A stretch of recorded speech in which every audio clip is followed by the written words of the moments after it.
नमस्कार साथियों, मैं केस्टेट का अभ्यर्थी हूं और मेरिट लिस्ट में हूं। बहुत अभ्यर्थियों का मेरे पास कॉल्स और मैसेजेज आ रहे हैं कि sir please YV Giri sir को रखिए, प्लीज़ वाईवी गिरी सर को रखिए। मैं भी वाईवी गिरी सर को ही रखना चाहता हूं, मैं भी वाईवी गिरी सर को ही रखना चाहता हूं। आप लोग सहयोग करिए, आगे आइए, मैं उन्हीं को रखूँगा।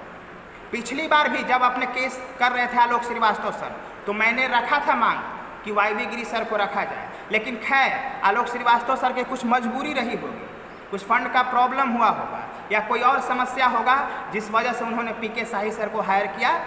उन्होंने अच्छा ही निर्णय लिया है, हम लोगों के भविष्य के लिए शायद अच्छा ही निर्णय लिया होगा, उनके ऊपर कोई सवाल नहीं है। उस दिन भी मैंने सहयोग किया था, आज भी मैं उनको सहयोग करूँगा अगर ज़रूरत पड़ा तो। दूसरी बात, जो नॉट इन मेरिट वालों का जो खतरनाक इरादा है, जो इनका खतरनाक इरादा है, जो इनका खतरनाक षड्यंत्र है, उस षड्यंत्र को और सरकार का जो काला फरमान है, जो काला फरमान है, जो काला आदेश है, उसको नेस्तनाबूद करने के लिए, उसको कोर्ट के मैदान में नेस्तनाबूद करने के लिए, ख़त्म करने के लिए, अपनी ज़िंदगी के लिए, अपने भविष्य के लिए, अपने आने वाले बच्चों के भविष्य के लिए मेरे साथियों एक अच्छा वकील की ज़रूरत है। मैं समझता हूँ इस बात को कि बाद में कोई कोर और कसर न छूट जाए, कहीं मन में कसक न रहे कि हमने ये ना किया। मैं खास करके इसीलिए पिछला 1-1.5 महीने से मैं इंतज़ार कर रहा था, लेकिन मुझे रहा नहीं गया, तो सोचा कि कुछ आगे आकर के काम किया जाए, अपने साथियों और अपने भविष्य के लिए कुछ किया जाए। इसलिए मैंने हाथ बढ़ाया है। मुझे उम्मीद है कि आप मुझे सहयोग करेंगे और मुझे पीछे पैर नहीं खींचने पड़ेंगे, और मैं कभी पीछे मुड़ के नहीं देखता और ना किसी से डरता हूँ, ना किसी से डरता हूँ, चाहे सरकार हो चाहे कोई और हो। नॉट इन मेरिट वाला कुछ मैसेज आ रहा है, मैं उनको आगाह कर देना चाहता हूँ कि आप अपने दायरे में रहो। नॉट इन मेरिट वालों, आप अपने दायरे में रहो। आप समझते हो कि आपका इस नौकरी पे, इस जॉब पे कोई अधिकार नहीं है क्योंकि तुम असफल हो।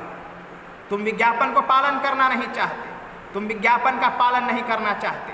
हम विज्ञापन के साथ जाना चाहते हैं, हम नियम और कानून के साथ जाना चाहते हैं, और नियम और कानून और विज्ञापन के साथ जल्दी सुनवाई हो, इसलिए एक अच्छा से अच्छा वकील को हायर करना चाहता हूं मैं। और इसीलिए मैं वाईवी गिरी सर को आप लोगों की ही सलाह पे मैं उनको हायर करने की सोच रख रहा हूं। तो मैं देखता हूं कि 1-2 दिन में क्या रिस्पॉन्स रहता है आपको तरफ से, और ज़्यादा से ज़्यादा हो सके सहयोग करिए, हमसे जुड़िए और अपने भविष्य के आगे आने वाले फैसला में, निर्धारण में अपना योगदान निभाइए। क्यों? क्योंकि ये फैसला आपकी ज़िंदगी प्रभावित करेगी। ये आने वाले कल तय करेगा कि हमारा आने वाला कल कैसा होगा। मेरे मित्रों, आने वाला कल मेरा कैसा होगा।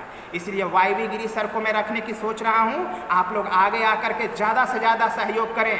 जो गरीब लोग हैं, जो अभ्यर्थी, वो कम से कम जितना दे सकते हैं आप दे दीजिए, लेकिन जो अमीर हैं, जो वेल टू डू फैमिली से हैं, जो अच्छा सहयोग कर सकते हैं, वो ज़्यादा से ज़्यादा हो सके सहयोग करिए। जितना संभव हो सके सहयोग करिए मेरे मित्रों, जितना हो सके सहयोग करिए। 500, 1000 रुपया, 2000 रुपया, जितना हो सके आपसे सहयोग करिए। क्यों? क्योंकि अपनी लड़ाई कमज़ोर न पड़े। कोर्ट के मैदान में भी और पटना की सड़कों पर भी, दोनों को कभी सूनी नहीं पड़ने दूंगा। मैं आपको भरोसा दिलाता हूँ, मैं आपको भरोसा दिलाता हूँ। नॉट इन मेरिट वालों से बढ़ कर के काम करूंगा, चाहे मसला कोर्ट का हो, चाहे मसला पटना की सरजमी हो, हर जगह मैं उससे आगे निकलूंगा, ये भरोसा दिलाता हूं आपको। तो इन्हीं शब्दों के साथ मैं अपने वाणी को विराम देता हूं। वाईवी गिरी सर को हायर करने की बात सोच रहा हूं। ज़्यादा से ज़्यादा सहयोग कर सकते हैं, अपनी बात को रखिए कि क्या चाहते हैं आप। इन्हीं शब्दों के साथ मैं अपनी वाणी को विराम देता हूं। मेरे साथियों, धन्यवाद।